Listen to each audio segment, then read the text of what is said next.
Hey there, Crycalo here. So time for another update video. So this is the video where we do a small Q&A and then we move on to the Excel spreadsheet where I've got all of my challenge ideas and we get to discuss how we're doing with all of those.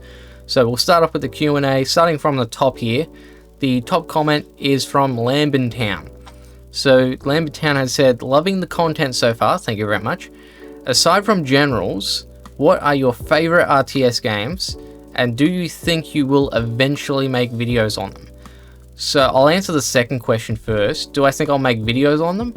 Answer to that would be maybe. It really depends on how I feel about the game, and also like how does the audience feel. Like because it kind of takes two to tango here. If I like the game and if the audience likes the game, then well, yeah, bang bang, let's go, because I don't want the audience to see me play a game I don't enjoy, and I don't want to play a game I don't enjoy either. Now, as for favorite RTS games, I haven't played a lot of RTS games, to be honest with you. I'll just run through my Steam here. So, RTS games that I know I've played, I have played Command & Conquer 3, Kane's Wrath, and Tiberian Wars. I played a little bit of Tiberian Twilight, which that was, well, I didn't own that game. My brother owned that game, and he had it on this very broken laptop, so broken case, parts sticking out of it. So it was a little tricky trying to handle the keyboard and the mouse pad, but also try not to break the laptop at the same time. But that being the case, Tiberian Twilight is said to be one of the worst Command & Conquers out there. So I think if I was to play it now, I could really have a better understanding of why it's such a terrible game. When I played it as, I think I would have played it as like a teenager, I probably just gone, yeah, it's another game. I wouldn't have really thought much of it. Other games, Command & Conquer and Covert Operations, I have played that. I haven't played any of the Red Alerts, so that could be something. Renegade, I played a little bit of Renegade as a kid. I don't remember much of it though. And Tiberian Sun and Firestorm, I know I haven't played that one. Now, as for other strategy games, the ones that I can think of off the top of my head, and let's see if I've got any others here. Rome Total War, that was a game that I played as a child, but my brother and I ended up putting all the cheats on, so we haven't actually beaten it legitimately, or at least I haven't beaten it legitimately. Rome Total War Alexander, I think that's just an expansion of Rome Total War, but in any case, we haven't legitimately beaten it. Other game is Supreme Commander, so I ended up pulling this out of my stash of games. So I got this for $4. This is the Supreme Commander Collector's Edition, so you can see like the price tag there. It was like from one of those op shops, and it has like posters and like a Supreme Commander badge. And let me see if I can get the right camera angle on here, and see if I point it towards the light. Oh yeah, that's better. Editing cry, remember to flip the camera around so it says Supreme Commander on it. Okay, so yeah, we do have Supreme Commander, and I did also at some stage get Supreme Commander Forged Alliance, and yeah, I did enjoy playing those games, but because it was so long ago, I don't remember much from it. It was like 10 years ago roughly. Any other games? I think that's really it off the top of my head. Is mainly just Command & Conquer games. Yeah, the Rome Total War and the Supreme Commander. I haven't really played any other RTS games. Okay, so next question is coming from Paramite67.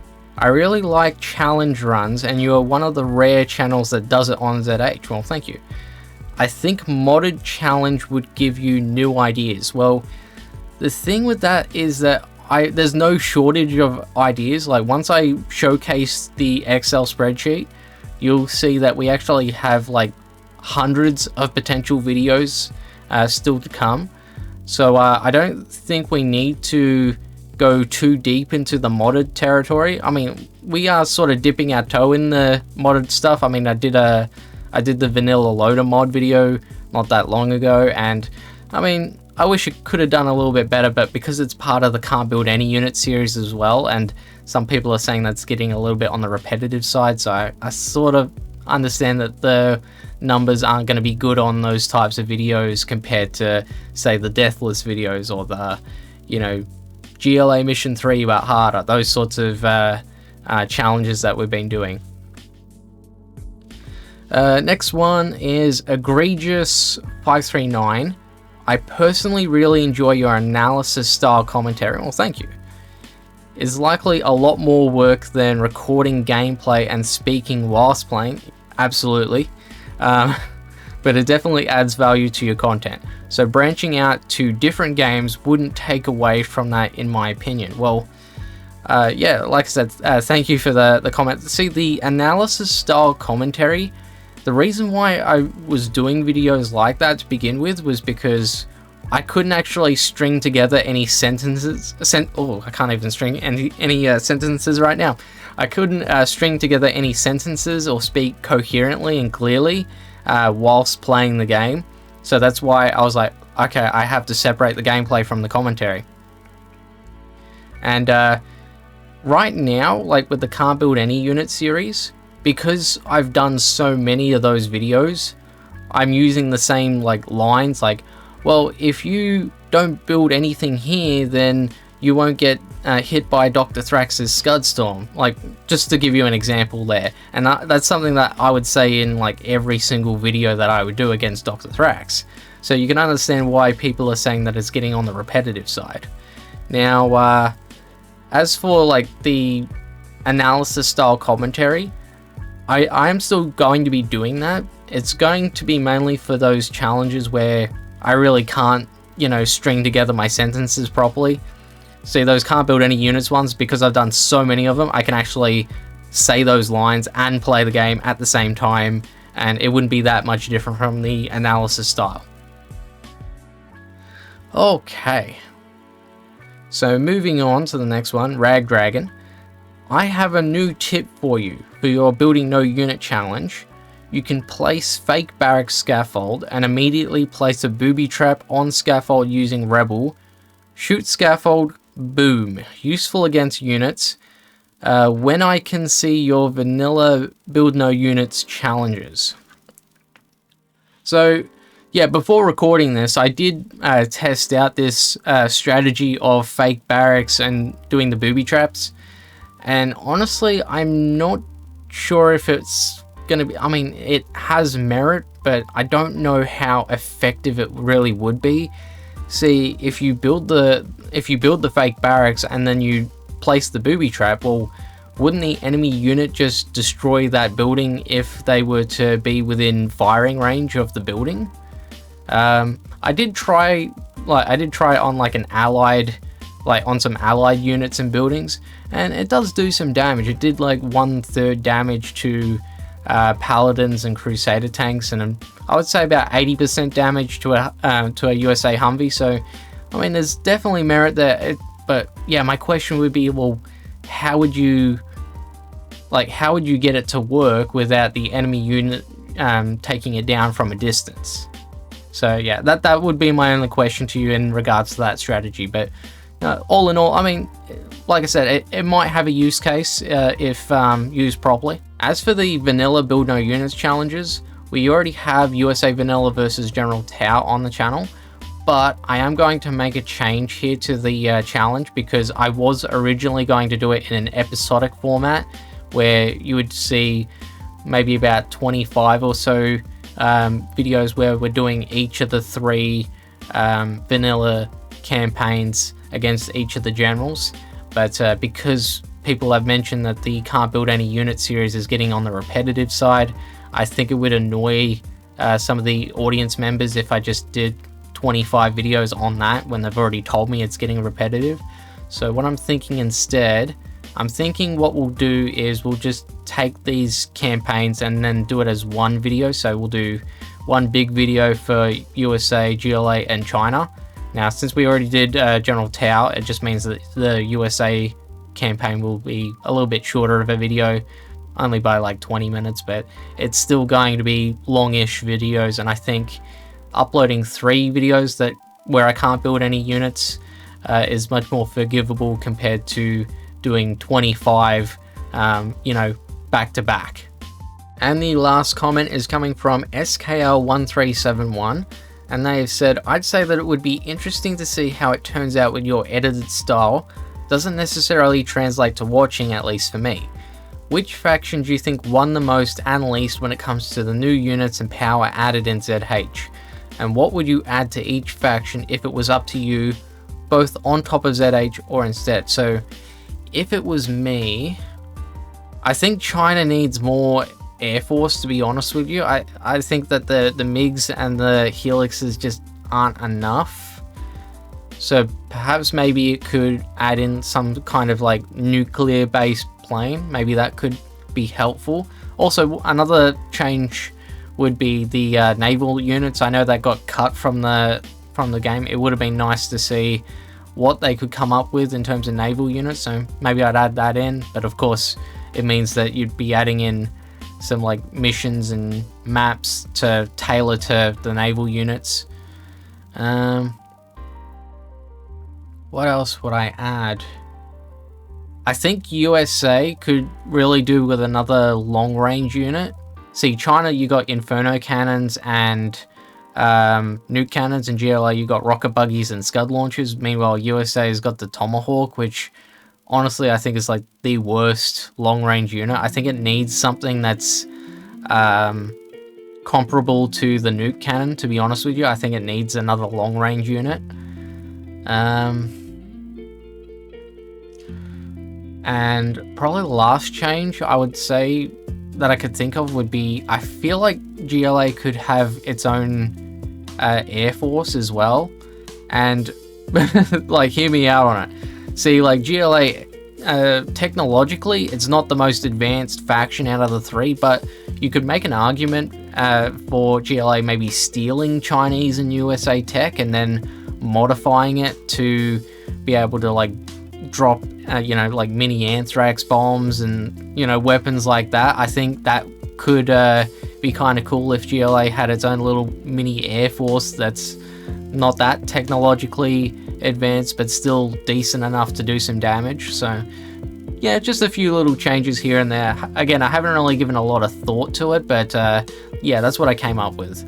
Now, as for which faction won the most and which faction won the least, ooh, that's a tough one.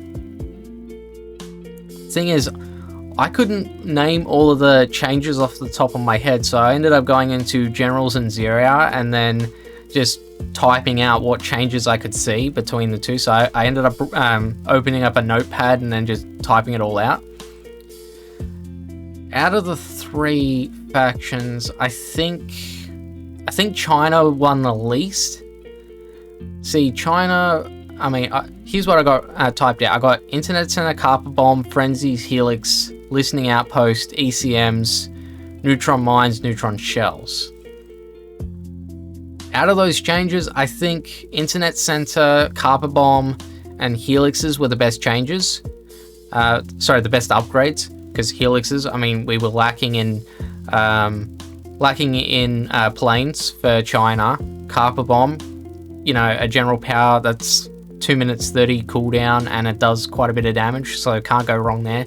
It's the Internet Center that I think was probably one of the best upgrades, because there was no other way to really reveal the map outside of, sending your units, out into the field or using your general powers on the map to reveal it.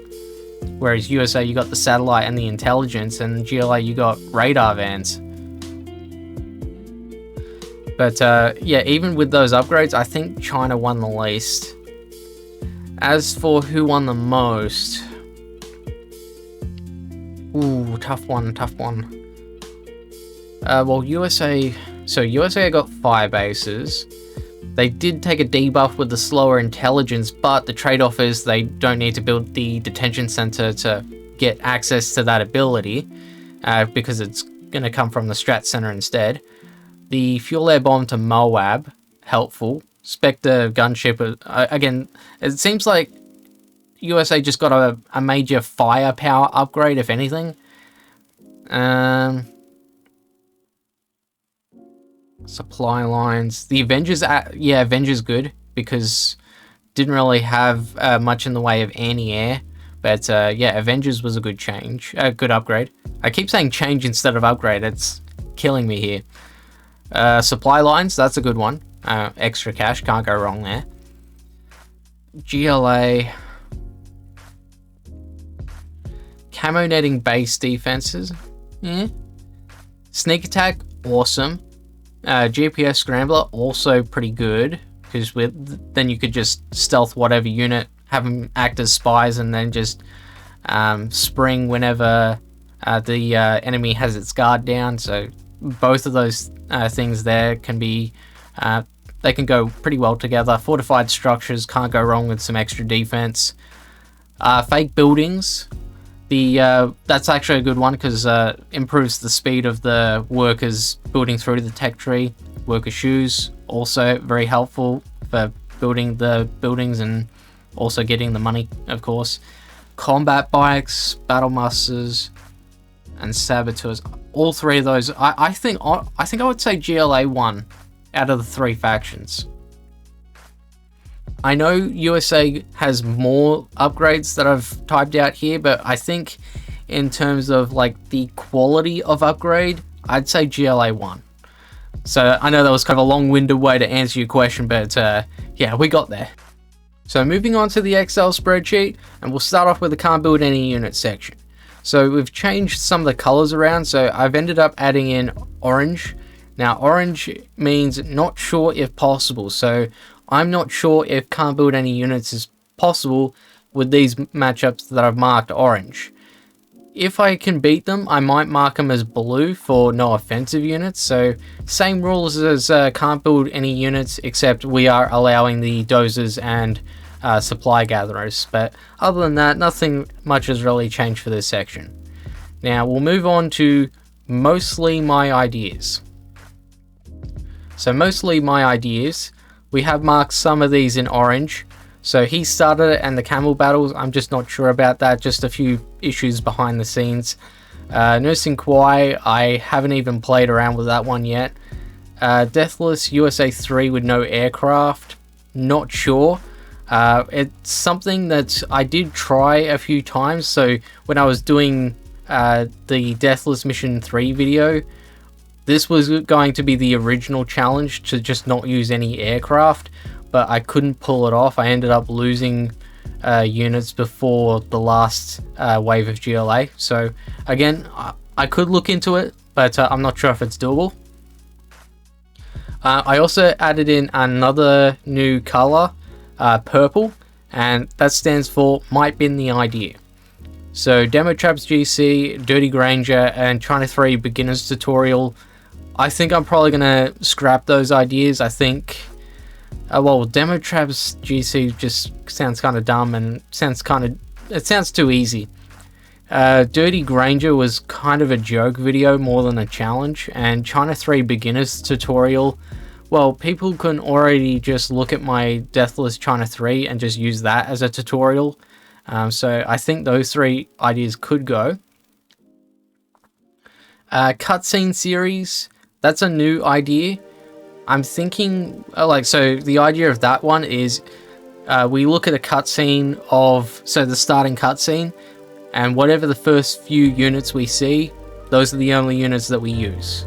That was my idea for cutscene series.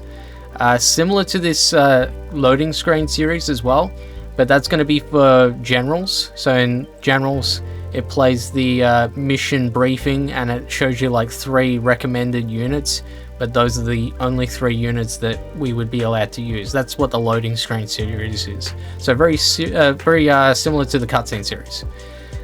Game of Luck. I don't want to scrap that, but if I do, like, I need to do some research on that one, and if it's not possible, then I will scrap it, but if it is possible, then we keep it. Next thing to look at is going to be ZH but harder. So we have 3 missions left for that one, China 4, China 5, and GLA 5. Now those are still on the cards. I had to put those on the back burner because those challenges were harder than I thought they would be, and it was just taking so long to get the right footage, and just challenges in general were becoming harder and harder, meaning I have less time to edit, meaning I have less time to actually give you a video. So I did put those on the back burner. I might bring them back soon at some point, we'll see. We also have ZH but Deathless. So we've already done 3 of these missions. China 1 and USA 3 are going to be titled, I think it was USA mission 2 to 5 but harder, and the other one would have been just mission 1 but harder, and so that's where you'll find China 1 Deathless and USA 3 Deathless. China 3 Deathless is actually called China 3 Deathless. So we've already done 3 of these, so 12 Deathless missions to go, and I don't know when I'll start bringing out the 0-hour Deathless. One thing I will tell you is that I will edit this in a different style, because I ended up doing like mission 1 Deathless for generals, and then mission 2, mission 3, mission 4 for each of the factions. Whereas I think what I'll do for 0-hour Deathless, I might just do these as like standalone videos, just so it's less of a hassle on me when it comes to actually doing the challenge, but also getting through the whole editing process, because there's just been too many times where I've just barely managed to squeak by.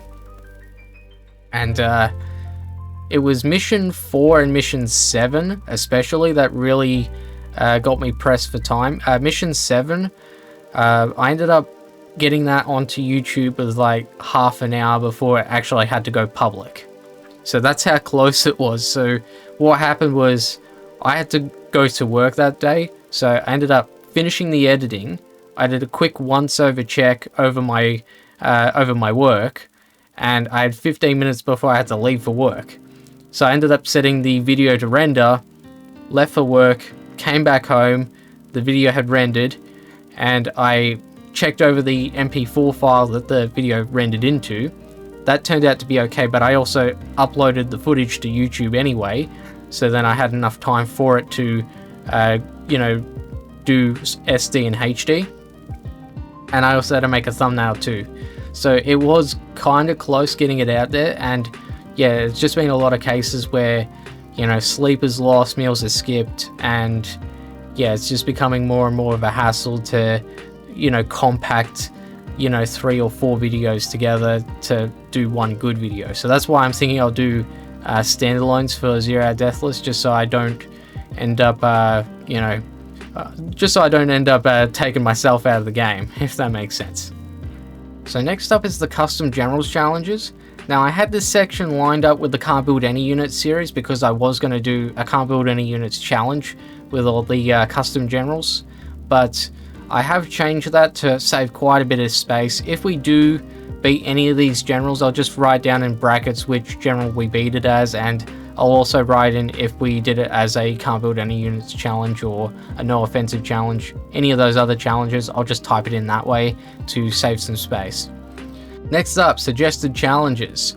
So for this one, I'm not going to talk about all of these because we did that in the last video, but I will talk about what we've changed. So starting off with Mystery 1726, we've got that changed to just 5 different skirmish challenges, which I do have the comment tabs, so then I can keep track of what they actually are. And that was actually coupled together with the 7 Senses of Curse, but the 7 Senses of Curse did actually have a challenge. 2v6 skirmish, but you got to protect your ally, so pretty standard. Air Force and Demo No Rules GC movie lengths, we've done 6 out of 9 of those ones for the Air Force General. I've still got to beat General Towns, General Ling, and Prince Kassad. So once we beat those guys, I can add those to what we've already edited render it out and it'll be one big video. So yeah, we're getting close. What else have we got here? Hijacker versus Quai, Workers, CC, Stash, Barracks, and 5 Tunnels Allowed by Veloxius. So Veloxius gave me 3 suggested videos, and they're all tough ones, but I think they're all doable. Next one, Tower vs Quai, no super weapon based defenses or isotopes, Battlemaster, Gatling tanks, Lotus, and 25 hackers allowed. So that's another Veloxius one. That one's also going to be a tough one. 2v6, we just talked about that. Bonus round, Deathless China 5, but faster by Captain Zork 61. So that one is China 5 in Command & Conquer Generals, not 0 Hour. Now, I did China 5 but Deathless once already, but I ended up doing that one mostly blind. So I didn't know the locations of the demo traps or the base defenses or anything like that. So this is a challenge where we do China 5 Deathless, but I have all the knowledge of, you know, how the GLA works in that mission. So it should be okay. Next one is Dragon / Napalm Helix versus Cassard with 20 hackers, dozers, and trucks allowed by Veloxius. So this challenge, I have been working on this one, and it is a tough one, but it is doable. And I have done it, I think, once or twice, but the gameplay was shocking. So I want to try and do it again, and like do it in a way where I can execute the strategy correctly, because it is kind of a risky strategy. But even if the risk doesn't pay off, it's not a huge loss, but it does set you back a bit. What else? Oh yeah, Technicals versus Granger by Zia Dabdel Basset 7003. Sorry if I butchered your name there. Yeah, there was a little bit of confusion because they made a comment using only tactical. I was like, what do you mean only tactical? It was like, did you mean technical?